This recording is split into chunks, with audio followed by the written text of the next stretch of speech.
Yep. Inside, I want to kill myself. We are on an 0-7 run over the last 2 days. After tonight, it was just complete bullshit. So that's how I'm going to start off this show. Horrible Sunday, 1-5. I don't even know what to tell you about that. I just don't want to do this anymore. I have never seen anything like this, man. With the slump continuing, 2 straight losses, not a good day at all. 0-4. I just have not had a good season, man. What can this slump that I'm on? The slump continues. I've reached a new peak, actually. I'm gonna burn my Bruins hat, man. I don't know what is going on with the Bruins. March 8th, is that what it is? I don't even know. It's March 9th, I think. Who even knows, man? I don't know what day it is anymore. I don't even know what day it is anymore, man. Back with you after the worst day that I could possibly have. Back with you, as I always am. Until I die, at least. 0-2 yesterday, and yesterday did not go well for me. 0-5. The worst month that I've ever had in my 18 years doing this. I don't know what to even tell you about this anymore. Broke the slump yesterday as the slump discontinues. The slump continues. Somebody fucking kill me, please. I don't even know what I should do at this point other than potentially end it all.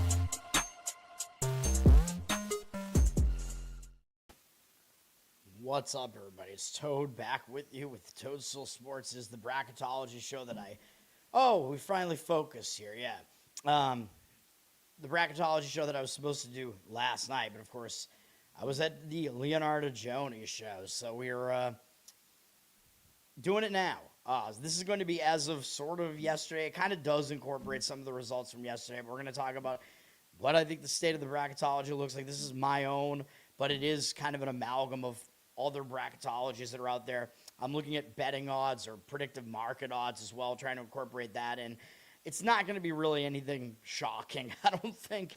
Let's just run it down, man, and then I will release one more of these probably. I'll probably do one more, and then I release a final one that I'll probably just put out on Twitter right before the brackets come out, and we'll see how close I am. But, I mean, the 1 seeds, these haven't changed, and it's unlikely that they'll change. Duke, Michigan, Arizona, I mean, they're all going to be 1 seeds. The order of them, I guess, could theoretically change, but even that is probably unlikely. Florida getting the last one. There is, the chance that maybe Connecticut moves back up to the 1 if they win the Big East and Florida does lose somewhere. But even if Florida, gets to the SEC title game and loses it, they probably still remain a 1, to be honest. So they're there. Connecticut, we have the first team on the 2 line, along with Houston, Illinois, and Michigan State. None of that has changed. We'll see what happens because these teams are starting to play in more intense games in their conference tournaments now. 3 line has Iowa State. They looked really good last night. We'll see if they can beat Arizona, man. I mean, they might be putting themselves back up on the 2 line. Nebraska, Purdue, Gonzaga is the only one of these teams that's done playing. Nebraska and Purdue will play today. Gonzaga, we have winning the West Coast Conference. A lot of the bracketologists have them on the 4 line. I know they're not as good without Huff in the lineup, and I have no idea if he's coming back, but I still have them on the 3. Alabama still has a chance to do something in their conference tournament, so they're on the 4 for now. So is Kansas, but they're still playing as well. They have a chance to move up. Virginia also, and then Texas Tech is the only one of these teams that is now done for their conference tournament. They remain on the 4 line. I mean, there is the chance they drop down. They might get knocked down because of JT Toppin not being there. I still have them on the 4 line, but a couple of the teams on the 5 line are still playing. Vandy, Arkansas, St. John's, so there could still be some shift that happens here. And then North Carolina did get eliminated last night, so I think they probably stay around the 5 or maybe even a 6. Tennessee is still in action, so they're on the 6, as is Wisconsin. They could potentially move up. Louisville is probably pretty much locked into a 6 as they lost to Miami. That's not really going to hurt them, but they're done until tournament time. BYU also eliminated from the Big 12 tournament. They might even drop a little bit further. I mean, they have not been as good without Saunders, so I don't know. But they're on the 6 line for me for now. Kentucky on the 7. They could definitely move up as they're still playing in their tournament. I mean, if they beat Florida, they're going to move up a seed line probably. They're on the 7 for now, along with Miami, who is still alive in the ACC, so they could potentially move up. St. Mary's done for the season. They're probably pretty much set as a 7. They're going to be wherever they always are. Like, they could be a 7, maybe an 8. We'll see, but their whole conference is finished, obviously, and they actually fell short of where they usually get, because they usually get to the final, but they did lose to Santa Clara in the semifinal. Villanova, I know they got bounced yesterday in kind of a surprise upset by Georgetown. They're still on the 7 for now. I mean, I don't know what to do with Villanova, to be honest, but they do remain on the 7 for now. The 8 line, we have Georgia, who I believe they got upset as well, so I couldn't really move them up after they lost to Ole Miss. Clemson, still alive in the ACC, could potentially move up as well. I think they're a little bit under-seeded, in my opinion, right now. UCLA actually might be as well. They're still alive in the Big Ten tournament right now, playing a lot better down the stretch. And then Utah State, still have them winning the Mountain West and getting an 8 seed there. They are in the semifinals in the Mountain West right now, so we will see. That'll be tonight. TCU they're definitely going to be in the tournament. They got eliminated last night against Kansas, but they played really well towards the end of the season. They put themselves, I think, pretty safely in. I have them on the 9 line. I think Ohio State is also safely in at this point. They're still alive in the Big Ten tournament, too. They're playing Michigan today, though, but I think they've absolutely done enough. I mean, so much of the bubble has failed so badly that TCU and Ohio State both have played really well at the end of the season, and they both deserve it. Ohio State actually they're like a legit team, man. Like, they could, if they draw, like, if they're on the 9 line, I mean, they're probably not going to beat one of the ones, but I would watch out for Ohio State in the tournament, man. If they wind up on, like, the 7 or the 10 line or something, they could cause some chaos. Iowa on the 9 line as well. They lost to Ohio State. They're not really going to get downgraded that much for that. I think they will definitely be in. St. Louis playing right now. We'll see what happens with them. I have them still projected to win the A-10, even though I actually think they're probably not going to win the A-10. We'll see what happens with them, man. They're in danger right now, though. So we will see what happens with them. They got to win today at the very least. But they had such a good season, man. They can't fall out of the tournament. Come on, man. UCF, I have them on the 10 line. I don't like their metrics at all, but they're in. It's the way that it is. Losing to Arizona is not going to downgrade them. I believe NC State will be in, even though they lost to Virginia. I mean, that was an expected loss. And again, all these other bubble teams have been so bad, and NC State's resume for the season has had them in all season, so I think they do remain in. But on the 10 line, and they're in my last 4 buys into the round of 64, along with Missouri, who did just lose to Kentucky, but again, I think they're going to get in still as well. Texas A&M, I know they did just lose to Oklahoma, who is really making a run at the tournament right now, but I think they will get in still. They were just good enough at the beginning of the season that I think their resume is good enough. And again, they're competing against all these other bubble teams that have been ass.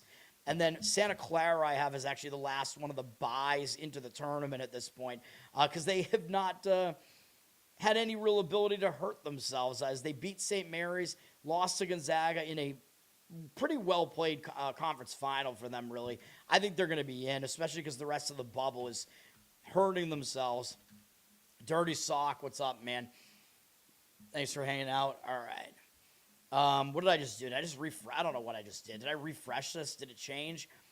No, I think we're good. Right? Yeah, I don't know what that was. Anyway, then we have the first 4 out I have is, the last 4 in, I have is Texas.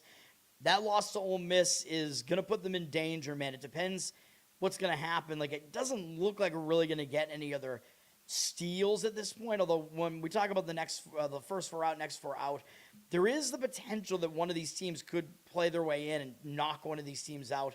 I have Texas in the play-in here against VCU as one of the last teams in as well. VCU, we'll see what they do in the A-10 tournament, man, so a lot of this is still in flux. SMU is done playing, but they kind of just did what they were expected to do in the tournament. They beat a team that was lesser than they were, and then they lost to a team that's better than they are. So I think they will get in, but I have them playing in Dayton right now. And then the last team I have in, unfortunately, is Miami, Ohio. I have them playing in Dayton after they lost to UMass yesterday. And, we all know the deal with Miami, Ohio. I mean, it's just ridiculous. They have one quad 2 game, no quad 1 games at all. They won the quad 2 game barely at home against Akron, and that's their best win of the season. Whereas you have like a team like Auburn that's played 22 quad 1 and 2 games. I mean, it's just so ridiculous. Like, no serious person thinks that Auburn is not a better team than Miami, Ohio. But then it comes down to, but this team, played their way into the tournament because they had a better season. That's going to be the argument. But Auburn needed to win yesterday, man. It's just so bad for them. So anyway, that's where we have first four out Auburn. They're relying on their resume at this point, and they're whatever they are, 17-16 maybe. I don't think there's ever been a team with a record like that has gotten in. But then again, no team that's been like a top 3 strength of schedule team is that. Like, I think only one team has been left out ever with a strength of schedule like that. Like I said, they played 22 quad 1 and 2 games, and I know their record isn't exactly good in them. I think they're like, I forget exactly what the record is. It's definitely below 500, but I mean, Auburn has a win at Florida. They're the only team that won on the road at Florida this year. So, I mean, they have an argument, but they needed to beat Tennessee yesterday, I think, and they didn't do it. And they had the game, they were winning most of the game. Very, very bad, very unfortunate. I have New Mexico and San Diego State both in the first 4 out, too, so that's going to be a really interesting game because they play against each other tonight, and they're still alive in the Mountain West. We will see. And then Oklahoma has played their way on. They're making a run in the SEC tournament right now, man, and their overall resume is good enough that they're now right in the thick of the bubble. So they could be the surprise team that makes the tournament here, man. We'll see what happens. Next 4 out, we have Seton Hall. If they beat St. John's today, man, like I said this morning, they could be putting themselves in the tournament picture again here, man. So they're not done. And then the rest of these teams are really just relying on their resume at this point. I don't think any of them get in. Indiana, bad loss to Northwestern in the conference tournament. I think they're done. Cincinnati was playing really well at the end of the season. They should have had that win against UCF. They didn't do it. They were probably going to lose to Arizona, but I don't think they would have looked as bad as UCF did against Arizona. But unfortunately, Cincinnati didn't make that run until late in the season. So I think they're out. And then Cal, I mean, I don't even know why I have Cal in this list at this point. I think they're done as well.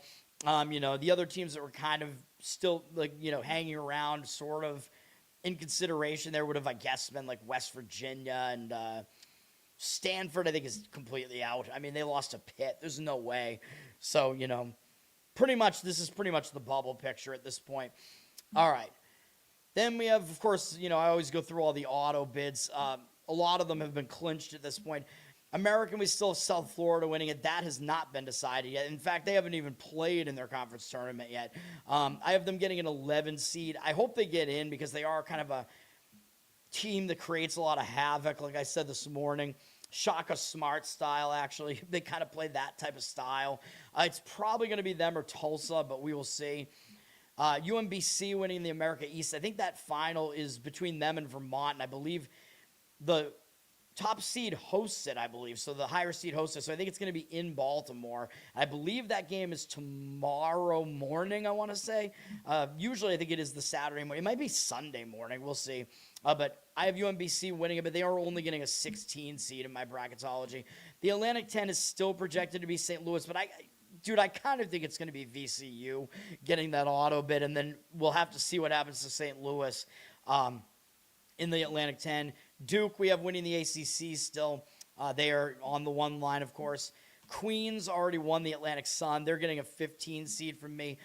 All offense, no defense type of team, but I'd like to see them make some noise, man, because their coach follows me on Twitter and retweets me when I tweet about them. So I like that guy, Grant Leonard. Shout out to him.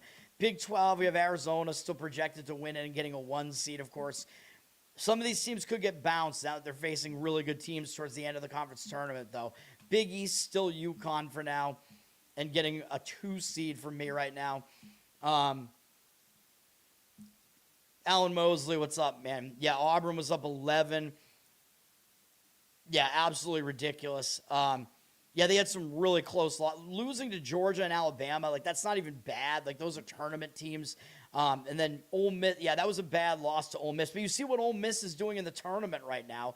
I mean, Ole Miss just beat Georgia too, and I think they might make some noise today as well. So I don't know. Yeah, I don't like it. I think Auburn is good enough to be in, man. I don't like it. Dude, I'm sick of the Miami, Ohio talk. That team is just a bunch of douchebags that think that they're better than they are. They're probably the most overrated team I've ever seen. So I'm basically just rooting for any bubble teams to just knock them out. So I'm rooting for Oklahoma right now to steal one of the. Dude, let's get some bid steals, man. Come on. Let's have one of the shittier teams in the A10 steal a bid, too. How about that? Go Dayton. Let's go. Although I don't want St. Louis to be out. We want all those teams to get in. All right. Big Sky, Idaho already won that tournament the other night. They're on the 15 line for me. They're not a bad team, though, to be honest. I liked what I saw out of them in that tournament. They're not even close to, like, the worst team in that conference at the very least. I think they're really, like, a top 4 team in that conference. Plus they have that big guy who, like, lumbers around and he's already losing his hair. That dude. I like the look, man. High Point already won the Big South a while ago. They're getting a 13 seed from me, so that's where they were last year as well. I don't know how many. I'm gonna have to look to see how many players they have back from last year's team. I know their coach isn't back, but we'll see, man, because that was a team that was their first tournament in program history last year, and they got a bad draw playing against Purdue because Purdue was also a good offense and was going to slow them down. And High Point's problem is they're not a good defense. So we'll see if they get a better draw this time around. They don't really want to draw a team that's either going to slow them down or a team that just does what they do that's better than them. But that's like most teams. So I don't know. I don't think High Point is likely to get a good draw there. Mr. Pinsey, what's up, man? I do not agree with the T-Wolves. I would not do that at all. They're coming off scoring over 100. Aren't they? Didn't they just score over 150 points? Wait, am I misremembering that now? I don't know. I'd have to go back and watch what I said. I do agree with Akron. I don't think I agree with the T-Wolves, though. Did I? Wait, did I? Hold on, man. I mean, was it you? I told you not to play Wisconsin yesterday. Let me see. The T-Wolves. Oh, no, wait. They lost. All right. Yeah, they lost. All right. That's fair enough. I still don't even think I agree with it, though. I think I said I leaned to Golden State in that one. Yeah, I still don't think I would do it. Golden State has way more time off, and they're a home underdog there. I would not lay it. Yeah, I'm not. Personally, I would not do that. All right. The rest of the bracketology here, we have Big Ten, Michigan winning it and getting a 1 seed. Of course, we'll see what they look like today. Big West, UC Irvine is the projected winner right now, but we're in the semifinals in that conference tonight, and we'll see what happens, man, because it really could be any of the teams that are left at this point in that conference, but I think it's probably not going to be Fullerton. I think it will be one of the other 3, probably either UC Irvine or Hawaii. They're getting a 13 seed. I think Hawaii would probably be around that range as well. I don't know about the other teams. Hofstra already won the Colonial, the Coastal, and they're an interesting team, man. They're a 13 seed projected from me, but they're going to be an interesting one. We got what else do we have here? Sam Houston projected to win Conference USA, especially because Liberty is out. But we'll see if they can actually make it, man. I mean, that La Tech defense is pretty good, too. So we'll see what happens in that conference. Kennesaw still alive as well there. Sam Houston getting a 14 seed there. I saved you from that. They did have a huge lead in the game, but I thought the back door was kind of open in that game. Wright State had already clinched the Horizon a while ago. They're getting a 14 seed for me as well. Somewhat of an interesting team, too, because they were injured in the middle of the season, and they got some of those guys back, so they're more at full strength now, so we will see. I have Yale winning the Ivy for now. We'll see what happens. The Ivy League, I think, just plays Saturday, Sunday, because it's just a 2-day tournament for them with 4 teams. And Yale, it's just really stupid that Yale has to play Cornell literally in Cornell's arena. That's just fucking stupid, dude. So, yeah, take from that what you want to, but, I mean, it's possible that Yale doesn't make it. I think it's not going to be Penn, but it could be Harvard is probably the second best team in that conference, and Cornell is playing on their home floor, so they could also win it. I think they have the second best odds to do that. It should be Yale, and Yale could do something in this tournament. I have them on the 12 line if they make it. The other teams in the Ivy would not be seeded that high. The MAAC, Siena already won that, and they were on the 16 line. Siena does have like one injury to one of their guys too, and they still won that game. And I thought that they had a chance to do that, but they're on the 16 line, where I think Merrimack would have been seeded a little bit higher than that if they'd won it. But probably not a conference that's really going to make any noise in this tournament. We have Akron winning the MAC, which they should at this point. They're getting a 12 seed from me. Howard winning the MEAC, which we'll see how they start that tournament today, because they're the only team that got a bye in that weird seven-team structure with Coppin State being banned or whatever. But Howard is easily the best team in that conference, and it's not even close. But I have them getting a 16 play-in game. Northern Iowa already won the Missouri Valley. Interesting team, Northern Iowa. They switched up their lineup a bit. They had some injuries during the season as well. They got kind of a do-everything player there named Tristan Smith, I think is his name, was a really good player, even though he doesn't really look good on the stat sheet. But watch that guy, because he does everything, man. I have Northern Iowa getting a 12 seed, and I think they're one of the most dangerous mid-majors here, man. I know all the talk was Belmont and whatever, and Belmont, was they're higher in KenPom than Northern Iowa, but Northern Iowa is a seriously dangerous defense, and they slow the game way down, so they could really, fuck shit up for somebody in the first round of that tournament. I might be looking for them as maybe an underdog in that first round. We'll see who they draw, though. Mountain West, of course, like I said, I have Utah State winning it and getting an 8 seed still. I think if they lose at this point, they're still going to make the tournament, but we'll see what happens in the rest of that tournament, where they get seeded. I still kind of think they're not going to win it, to be honest. They're up against some pretty competitive teams remaining in that tournament there. Northeast Long Island already clinched it before even playing in the final, because Mercyhurst was not eligible. Don't remind me about the Mercyhurst play in the final, but Long Island getting a 16 play-in game from me there. Ohio Valley, Tennessee State won it a while ago. They're on the 15 line. They were probably the best team in that conference when it came down to it. There are some arguments to be made that they are the most dangerous of the 15 seeds. How dangerous that really is probably still not very dangerous. But, I think they do have some size on that team or whatever. We'll see what Tennessee State is able to do. Lehigh won the Patriot, which is, just ridiculous. They're a 16 play-in for me. They're the last team in. They're worse than every other team in the field. Good luck to them. That means, of course, they're going to win their play-in game, though. But they're not going to beat one of the 1 seeds, all right? Lehigh with the "we want Duke," yeah, that might happen, and then good luck with that. Duke will be like a 30-point favorite against them in that 116 matchup if it happens. Lehigh will have zero chance of winning that game. Even if Duke has some injuries still going on there. SEC was still Florida projected to win that and getting a 1 seed for now, but Kentucky could make a run at them today. We'll see. Furman won the Southern Conference. Furman's another team that did get healthier at the end of the season. They were not at full strength during the regular season. Very, very weak conference, though, the SoCon there. So I have them getting a 15 seed there.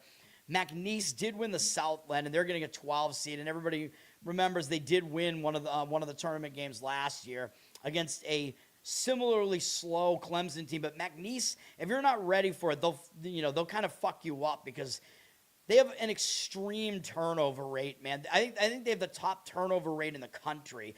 They turn teams over and they don't turn the ball over, and they just press you on defense and try to get the ball away from you and score in transition.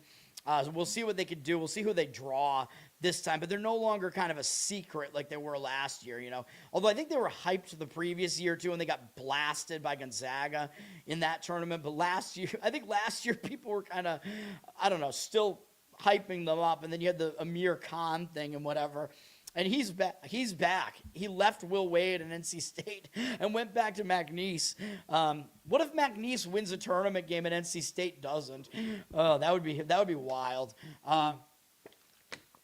I don't know. We'll see. And then in the SWAC, we're in the semifinals now. I think I have Southern still projected to win it and getting a 16 play-in. Whoever wins that conference is not going to be a very good team. Bethune-Cookman was the 1 seed, and they're already done. They weren't that much better than the rest of the conference, but yeah, we'll see what happens in that conference, man. Honestly, I don't even know who's going to win it at this point. Southern is the best team remaining in it. North Dakota State already won the Summit. They're a 14 seed. I don't know how much of a danger they really pose there on that 14 line. They're a decent team, balanced team, undersized, kind of what you expect out of the Summit. Troy won the Sun Belt already. Troy, more interesting because they were in the tournament last year. They didn't do well against Kentucky, but I don't know. They're a team, they can play some defense. They got some decent balance. They kind of do everything like okay, but we'll see. We got to see who they're matched up against, I have them projected to be a 14 seed. Gonzaga won the West Coast Conference. They're on the 3 line for me, but there is a chance they move down to the 4. And without Huff, like I said, they're just not as good of a team. And then Utah Valley projected to win the WAC because they did pay the fine to get into the tournament. And I hope they get in, man, because they are the best team in that conference. So they would be getting a 13 seed from me. And, we always go to old Mr. Lunardi here to see what he has going on with his bracket, and I compare mine to him. Not that he's, the be-all, end-all, and the best bracketologist or whatever. He updated his last night around midnight this morning, basically. His 1 seeds, Duke, Michigan, Arizona, Florida, no shock. He's got all the same 1 seeds there. I'm not going to dive into this too much, but he's got last 4 buys, NC State, Santa Clara, UCF, and Miami, Ohio. I have all of them getting into my tournament, of course. I have 3 of them I'm giving buys, NC State, Santa Clara, and UCF. I have all of them except for Santa Clara. I have a little bit more solidly in. I have North Carolina in my last 4 buys. NC State. My apologies. I have Miami, Ohio in the play-in, though, just to stick the knife in, basically, because fuck them. And then his last 4 in the first 4 are VCU, Missouri, SMU, and Texas. I do have all of those teams in some capacity, but I have Missouri in the field of 64, and I think I have all the rest in the first 4 with him. So I'm very close to what Joe Lunardi has, which I don't know if that's good or if it isn't. But we also have all of the same 68. His first 4 out, he has Oklahoma right at the top there, then Auburn. Then, Indiana, they have no chance. Get them the fuck out. And then New Mexico there. And then he has San Diego State. But, of course, San Diego State and New Mexico, they're playing each other. So one of those teams is going to move up towards the tournament. Just by winning that game, one of those teams has to win it. Then he still has Stanford on the picture. Yeah, no. And then Cincinnati and Seton Hall in his next 4 out. And again, Seton Hall, they're still alive, so they could do some damage and move up. Going to be real interesting if they actually manage to beat St. John's. We'll see what happens, man. But pretty similar between me and myself and Lunardi. That's going to do it. I appreciate it, guys. Thanks for hanging out. Again, of course, I don't know, dude, why is I don't know why StreamYard keeps like messing. Oh, there it is. StreamYard just keeps messing up the layout and whatever. That's going to do it. Quick half-hour thing. Yes, good luck with everybody and whatever they're playing today. Let's have some wins today. And I'll be back, with more content, of course, as we approach March Madness. So I'll do probably a reaction to the bracket reveal, right after, because I always watch the bracket reveal show intensely, get my thoughts in order. Usually I'm eating Burger King traditionally. I don't know why I started that tradition, but that's what I'm doing. I'll try their new and improved Whopper, and I bet it doesn't taste any different, to be honest, but we'll see. That's my plan. Yeah, I think that's it. That's going to do it. I'll be back, tomorrow. Tomorrow we'll have the regular Saturday show. I mean, I'll do it in the morning because there won't be that much college basketball left to talk about. So there will be a lot of hockey, though, that we still have to break down. So we'll see what happens with all of that. Peace for now, guys.